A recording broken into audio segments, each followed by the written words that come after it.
दूसरा पक्ष कहता है हमने कर्जा माफ किया। अरे चर्चा इस बात की होनी चाहिए कि 75 साल के बाद भी ये किसान कर्जदार क्यों है। कोई भीख नहीं मांग रहा आपसे कि उसको कर्जा के जरा सा माफ कर दिया, ऐसे दिखाया जाता है पता नहीं क्या कर दिया।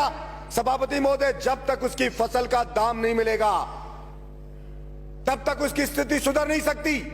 जब तक उसके खेत को पानी नहीं मिलेगा, उसे बिजली समय पर नहीं मिलेगी, उसे बीज खाद नहीं मिलेगा, तब तक अपन केवल सहानुभूति नहीं बटोर सकते कि हमने कर्जा जरा सा माफ कर दिया, ऊंट के मुंह में जी रहा है वो। सभापति महोदय, मैं कुछ आंकड़े रखना चाहता हूं सदन में। 1967 में आईएएस की सैलरी हुआ करती थी 250 रुपए, जो आज वो 3 से 3.5 लाख रुपया महीना हो गई है।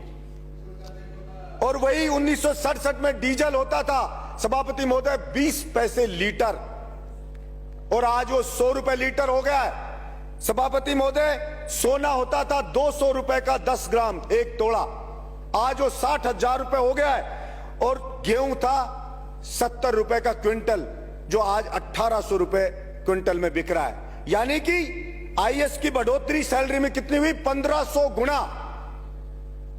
डीजल में बढ़ोतरी कितनी हो गई? 500 गुना। सोने में बढ़ोतरी कितनी होगी? 300 गुना। और किसान के गेहूं की फसल की कीमत कितनी बढ़ी? मात्र 25 गुना। अब कहां 1500 गुना और कहां 25 गुना। भला वो कैसे उसकी स्थिति सुधर सकती है? हर चीज की महंगाई बढ़ गई है, कृषि के उपकरण है उनकी महंगाई बढ़ गई है, लेकिन उसकी फसल को नहीं खरीदती सरकारें। अब गेहूं पे 10% बढ़ाइए, 200 ये कह दिया 2110 रुपए। सभापति महोदय, हमारे मंत्री जी हैं, खुद किसान हैं, वो जानते हैं कि खर्चा गेहूं पे 1 बीघा का खर्चा किसान का आता है 1800 रुपया बीघा पे आता है। 18 जैसे एक जो क्विंटल पर 1800 और 18,000 रुपया 1 बीघा पे आता है। मात्र 10 क्विंटल के लगभग गेहूं पैदा होता है। जो 1800 के हिसाब से बेचे तो 18,000 का हुआ, उसका खर्चा भी 18,000 आता है, पैदा भी 18,000 हो रहा है, तो उसकी स्थिति भला कैसे सुधरेगी? सरसों की फसल करो तो उसके ऊपर भी वही 11,000 के समथिंग खर्चा आ जाता है, और वो बिकती है तो वही 18,000 20,000, और कभी पाड़ा पड़ गया तो बर्बाद हो गया। गेहूं में अगर हवा चल गई, गिर गया गेहूं तो बर्बाद हो गया। तो भला वो किसान कैसे बेचारा उठ सकता है? और सिर्फ बातें होती है किसान की, 6,000 दे दिया, कोई कहता है कर्जा दे दिया, कोई कहता है ये दे दिया, कोई कहता है थोड़ी सी बिजली दे देंगे, ये दे देंगे। मैं तो ये कहता हूं आप पूरा दाम ले लीजिए, मत दीजिए कुछ भी आप, लेकिन ये जो 1500 गुना बढ़ी आईएएस की सैलरी, या तो उस आईएएस की सैलरी को भी घटा के वही 25 गुना लिया हो आप। उस सैलरी को, उस किसान की जो बढ़ोतरी हुई है वहीं पे लिया उसकी को सैलरी को। अगर वो आईएएस नौकरी कर ले, और अगर आप में हिम्मत है किसी सरकार में कि घटा दे उस आईएएस की सैलरी, कहते किसान के बराबर रखेंगे, क्योंकि देश को आजाद इन किसानों ने कराया था। कोई आईएएस अंग्रेज भर्ती नहीं करे थे इंडिया के लोगों को, वो तो इन किसानों की बदौलत हो, इनके बच्चे फांसी पे लटके तब आईएएस बन रहे हम। लेकिन पॉलिसी बनती है तो वही आईएएस राय देते हैं सरकार को कि बजट नहीं है, किसान को पैसा नहीं दे सकते, किसान की फसल को नहीं खरीद सकते। मैं कहता हूं एमएसपी 2110 रुपए गेहूं की क्यों हो? इसकी एमएसपी उतनी करो ना जितनी उसकी गुजारा हो उसका, लेकिन उसमें कोई चर्चा नहीं होगी और कोई पैसा मिलेगा नहीं। और ये किसान सहन शक्ति है बेचारे की, सहन करे जा रहा सहन, ये उसकी ग्रेटनेस है कि वो सहन कर रहा है और मेरा देश महान कह रहा है। अब फौज में जाता था सभापति महोदय, उसका बेटा एक्सरसाइज करता था, फौज की भर्ती भी बंद कर दी है।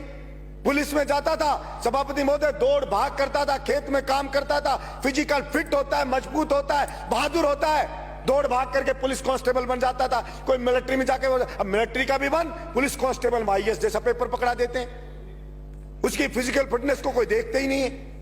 अब उसमें पेपर में कौन सेलेक्ट होता है? वही जो ट्रक चलाने वाला खरीद के 10 लाख मिलाया वो सेलेक्ट हो जाता है। इसलिए सभापति महोदय, मैं आपके माध्यम से सरकार से गुजारिश करता हूं कि केवल किसान किसान बात करने से नहीं होगा। वास्तव में आज किसान को सबसे ज्यादा न्याय की जरूरत है और उसके साथ हमें न्याय करना पड़ेगा। नहीं, वो किसान के बच्चे जो अंग्रेजों से लड़े थे, जिस दिन उसने ठान लिया उस दिन फिर आप सोचना क्या हाल होगा। इसलिए मैं समझता हूं उठा उठा के फेंक देंगे और होगा क्या, मूली की तरह पाड़ पाड़ के फेंक देंगे आपको, और क्या होगा, ये होगा। इसलिए कभी कभी उस किसान की हिम्मत को न ललकारे सरकार कि वो लड़ नहीं सकता या अपना हक हासिल नहीं कर सकता। वो तो अपने देश में आस्था रखता है,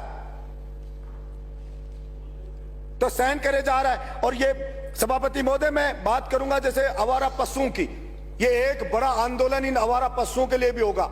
किसान की फसल को खा रहे हैं ये रोजड़े, सुअर, आवारा। और मैंने पहले भी कहा, अरे आदमियों की नसबंदी करते हो, इनकी नसबंदी करके ही रोक दो। हम छोटे बच्चे थे तो बछड़ों की नसबंदी करवाता था किसान। आवारा ये जो नंदी है उनकी नसबंदी कर दो। और गाय को अगर सच में बचाना चाहते हो, आप गौशाला में अनुदान देते हो, किसान को दो ना अनुदान, कि वो घर पे गाय को पाले। हम अनुदान देंगे तो किसान की स्थिति भी सुधरेगी और हमारी गाय माता भी बचेगी। लेकिन किसान को तो देना नहीं चाहते, क्योंकि सब जानते हैं अगर उसके पास, अगर उसकी रोटी पेट में आ गई, उसको थोड़ा जीने का मिल गया तो सोचने लग जाएगा वो कि कौन क्या कर रहा है। वो आईएएस हजारों करोड़ रुपए खा रहे, फिर भी 1500 गुना सैलरी बढ़ा रहे हो।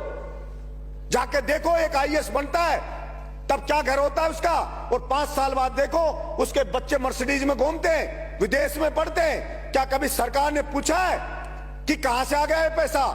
फार्म हाउस है बड़े बड़े, और बड़े बड़े मंत्री जाते हैं और जाकर फार्म हाउस में उसके पार्टी करके आ जाते। कभी पूछा किसी ने कि ये कहां से लिया आया? लेकिन कोई नहीं पूछा जाता। इसलिए मैं आशा रखता हूं कि किसान के ऊपर रियल में कोई उसकी दशा सुधारने पर निर्णय होगा। धन्यवाद सभापति।